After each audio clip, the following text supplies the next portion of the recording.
Bonjour à tous, aujourd'hui je vais vous présenter la famille des Lamiacées, anciennement appelée labier.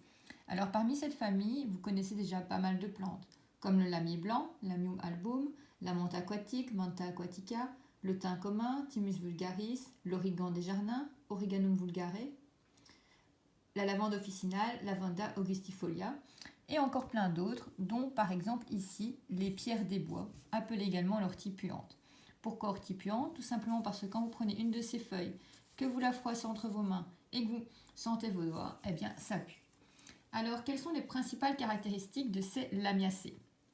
Les lamiacées, j'aime bien en parler car elles ont une caractéristique très intéressante, c'est une section de tige carrée. Donc si vous sentez la section de la tige, vous verrez qu'elle est carrée et on le voit d'ailleurs ici à l'écran. Vous voyez, c'est carré. Autre caractéristique très intéressante chez les lamiacées, c'est qu'on retrouve parmi ces plantes de nombreuses aromatiques. On a par exemple le basilic, ici, encore reconnaissable à la section de ces tiges carrées, ou encore la menthe qui est ici, encore avec une section de tige carrée. Donc on dit que la tige est donc quadrangulaire.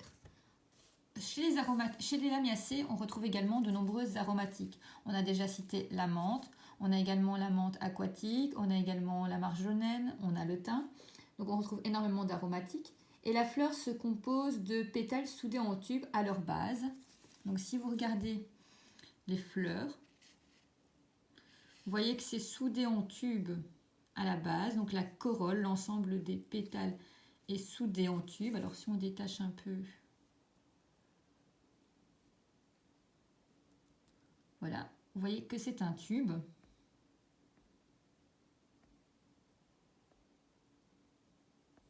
Voilà, soudé en tube à la base. Elle se termine en une ou deux lèvres décollées. Elles sont plus décollées, suivant certaines plantes, mais chez les menthes, elles ne sont pas décollées du tout. Alors les fruits secs sont appelés des tétraquènes. Pourquoi? Parce qu'on a des graines qui sont groupées par 4.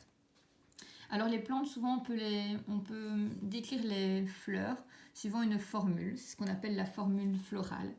Cette formule florale, chez les lamiacées, on retrouve 5 sépales, 5 pétales, 4 étamines et 2 loges au niveau des ovaires. Ça va? Donc voici pour les lamiacées. Donc je rappelle, les lamiacées tiges quadrangulaires, la plupart du temps ce sont des aromatiques. On a des fleurs qui sont dites zygomorphes. Alors zygomorphe, c'est à symétrie bilatérale, c'est-à-dire que c'est un peu comme un miroir, on sait les refermer. On a des lèvres supérieures ici, on a des lèvres inférieures. C'est soudé à la base en tube. Parmi ces plantes, donc on a par exemple les pierres des bois, on a le basilic, on a la menthe. On a également une plante qui fait partie de cette famille qui a donné son nom, c'est bien sûr le lamier blanc, Lamium album. On a également le lamier jaune, Lamium galeopdolon. Et donc, comme je le disais, ce sont des fleurs zygomorphes, c'est donc indiqué au-dessus, avec, comme vous le voyez, une symétrie bilatérale. Voici donc pour la découverte de ces petites lamiacées. Ah, voici, je vous avais fait un petit schéma. Donc, voici le schéma de la lèvre supérieure, de la lèvre inférieure, de la corolle soudée à la base. Et ici, je vous avais rédigé les formules florales. Voilà, passez une bonne journée.